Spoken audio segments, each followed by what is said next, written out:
Hello student, I am M K Tyagi और बात करने वाले हैं 12th class subject physics chapter number 2 RBSC board के अंदर, जिसका नाम है गाउस का नियम व इसके अनुप्रयोग। ठीक है, Gauss law and its application.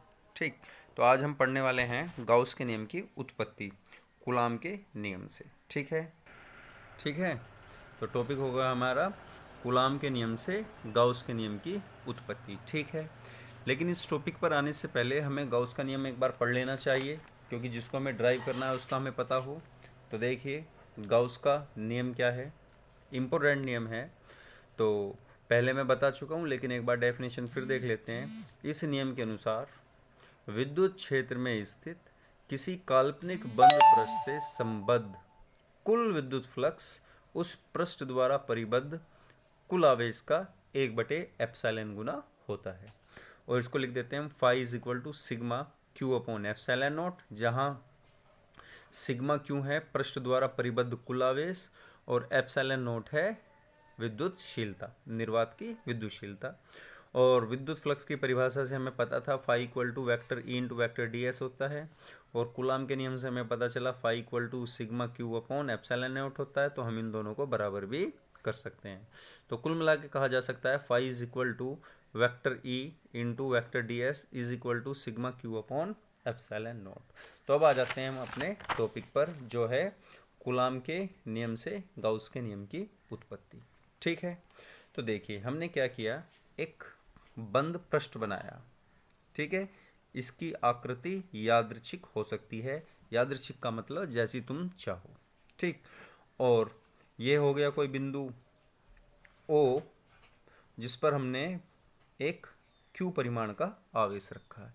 ये बिंदु O हो गया जिस पर हमने q परिमाण का आवेश रखा है। ठीक है, इतनी बात समझ में आ गई, तो इसको लिख लेते हैं।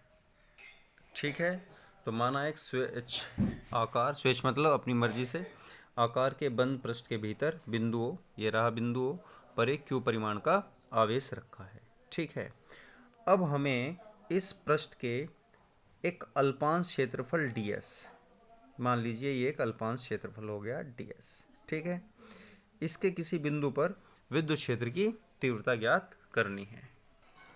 ठीक है, तो पृष्ठ के अल्पांश क्षेत्रफल ds पर विद्युत क्षेत्र की तीव्रता, ये एक अल्पांश क्षेत्रफल है, ओके, जिसका परिमाण ds है। ठीक, और तुम जानते हो कि जो अल्पांश क्षेत्रफल होता है इसकी दिशा एक ये सदिश राशि है, और इसकी दिशा सदैव पृष्ठ के लंबवत होती है। ठीक, तो मैंने मान लिया पृष्ठ के लंबवत ये इस दिशा में हो गई। ठीक, तो फॉर्मूला क्या कहता है, ई।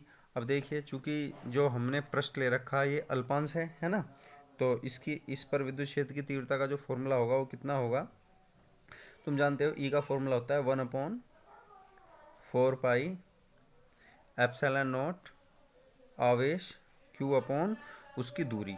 हमने मान लिया ये जो दूरी है यहाँ से लेके यहाँ तक की ये दूरी ये हो गई स्मॉल r, तो ये हो गया r स्क्वायर। ठीक है, अब चूंकि मैंने यहाँ वेक्टर लगाया हुआ है, क्योंकि मैंने यहाँ वेक्टर लगाया हुआ है तो हमें इसकी दिशा भी दिखानी पड़ेगी।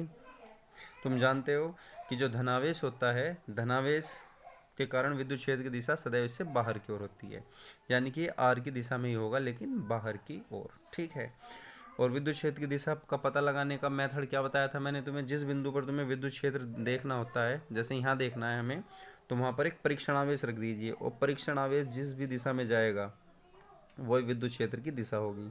तो देखिए, परीक्षण आवेश जो यहाँ हम रखेंगे वो इन दोनों आवेशों को मिलाने वाली रेखा के लंबवत मिलाने वाली रेखा के अनुदिश चलेगा। चूंकि ये धनावेश है, परीक्षण आवेश भी धनावेश होता है, तो वो दूर की ओर जाएगा। और मैंने मान लिया इन दोनों के बीच बनने वाला कोण थीटा है। ठीक है, यहाँ थीटा क्या है, ई और डी एस के बीच बनने वाला कोण। तो ये तो बात समझ में आ गई होगी, हमने साथ में बात उसकी भी कर ली है। तो ये पृष्ठ के अल्पांश क्षेत्रफल पर आ गई है तुम्हारी विद्युत क्षेत्र की तीव्रता। ठीक है, अब क्या करेंगे हम, इस पृष्ठ से बद्ध जो हमने काल्पनिक पृष्ठ बनाया है, इस अल्पांश पृष्ठ से गुजरने वाला विद्युत फ्लक्स, ठीक है, गुजरने वाला विद्युत फ्लक्स। तो विद्युत फ्लक्स का फॉर्मूला क्या होता है भाई, phi is equal to vector E into vector D S, या लिख देते हो तुम इसको E D S cos theta, याद है ना। Vector E into vector D S को क्या लिख दोगे, E D S cos theta. I hope ये बात समझ में आ गई होगी। अब देखिए, चूंकि अल्पांश क्षेत्रफल ही अल्पांश है तो इससे गुजरने वाला फ्लक्स भी कैसा होगा, अल्पांश होगा। लेकिन चलो लेकिन की बात बाद में करेंगे, पहले अब इसकी एक बार वैल्यू रख देते हैं। तो D phi is equal to, E की वैल्यू रख दी तुमने ऊपर से 1/4 epsilon naught Q upon R square. अब मैं इसको नहीं लिखूंगा क्योंकि मैं इसका, ये तो वेक्टर रूप था और यहाँ हमें वेक्टर रूप की जरूरत नहीं है, परिमाण की जरूरत है, मैं परिमाण लिख रहा हूँ, into D S cos theta. इतनी बात समझ में आ गई होगी। लेकिन क्या हमें सिर्फ इससे गुजरने वाला विद्युत फ्लक्स, क्या हमें सिर्फ इस अल्पांश से गुजरने वाला विद्युत फ्लक्स निकालना है, जवाब है नहीं। हम पूरे पृष्ठ से गुजरने वाले विद्युत फ्लक्स की बात करने वाले हैं, ठीक है। तो मैंने लिखा अब संपूर्ण पृष्ठ से बद्ध मतलब जुड़ा हुआ या गुजरने वाला बद्ध विद्युत फ्लक्स, ठीक। तो उसके लिए हमें क्या करना चाहिए, हमें दोनों ओर का समाकलन कर देना चाहिए। तो डी फाई का इंटीग्रेशन क्या आ जाएगा, सिर्फ फाई आ जाएगा, है ना। और अब इधर देखने वाले हैं हम, इधर क्या क्या चीज़ जो कांस्टेंट होता है इंटीग्रेशन में उसको बाहर लिख दोगे, ऑब्वियस यही रहने वाला है, बाहर लिख दिया है। 4 एप्सिलॉन नॉट कांस्टेंट होता ही है, बाहर लिख दिया है। अब देखिए ये जो क्षेत्रफल है डी एस क्षेत्रफल, क्या ये कांस्टेंट है, जी नहीं। जब हम पूरे पृष्ठ की बात करेंगे तो क्षेत्रफल तो बढ़ जाएगा, तो यहाँ पर डी एस कांस्टेंट नहीं है, तो डी एस को रखो बाहर, ठीक है।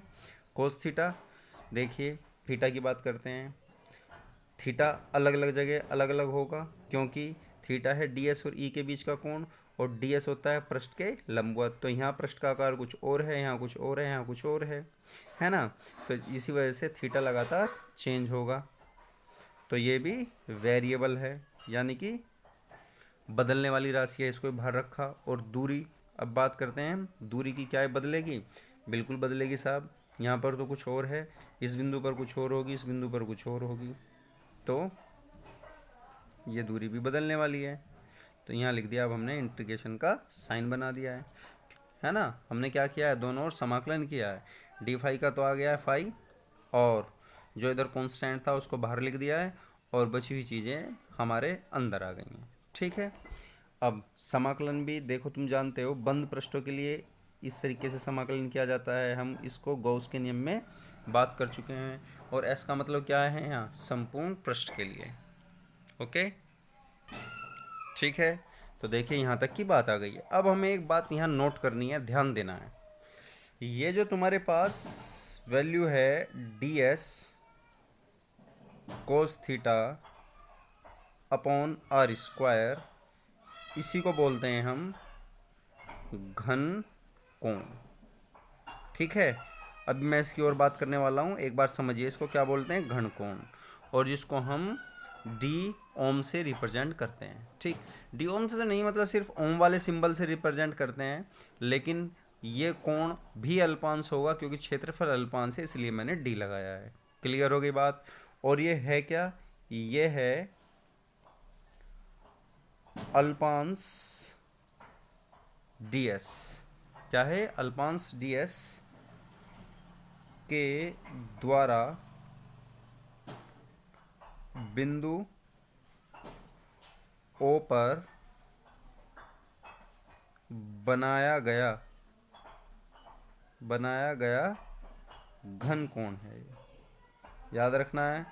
और घन कोण की अधिकतम वैल्यू होती है 4 पाई, याद रखोगे। तो घन कोण क्या है, थोड़ा सा इसको समझ लेते हैं। देखो घन कोण होता है एक तरीके का त्रिविमीय कोण। जैसे एक आप एप्पल लो, उसमें चाकू घुसा दो, या सॉफ्टी देखी होगी, सॉफ्ट टिप का दो कॉर्नर, एक तो ऊपर वाला हो गया, एक नीचे हो गया। तो जो नीचे वाला कॉर्नर है वो जो कोण बनता है, कोण पर जो कोण बनेगा उसी को हम घन कोण बोलते हैं।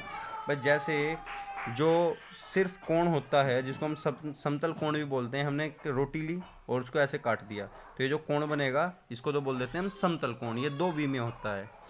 और अगर मैं रोटी ना लेकर मैं सेव लूँ, जब तुम सेव को काटते हो उसके सेंटर पर ऐसे चाकू डाल के उसे गोल गोल घुमा के बाहर निकाल लीजिए एक पीस, जैसे कोण बाहर निकाल लीजिए, जैसे सॉफ्टी होती है, तो जो सेंटर पर कोण बनेगा उसी को हम बोलते हैं घन कोण। ठीक है, याद रखना है।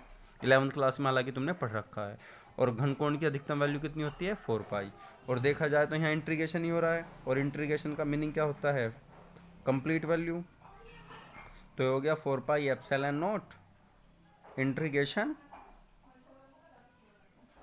घन कोण, क्योंकि ये तो घन कोण होएगा और इसका भी इंट्रीगेशन इम्प्लाइज दैट। और जैसा मैंने भी बताया घन कोण की कंप्लीट वैल्यू क्या होती है? 4 पाई। तो 4 pi epsilon not as it is, और इसकी टोटल वैल्यू कितनी हो गई? 4 पाई। ओके, 4 पाई से 4 पाई कैंसिल।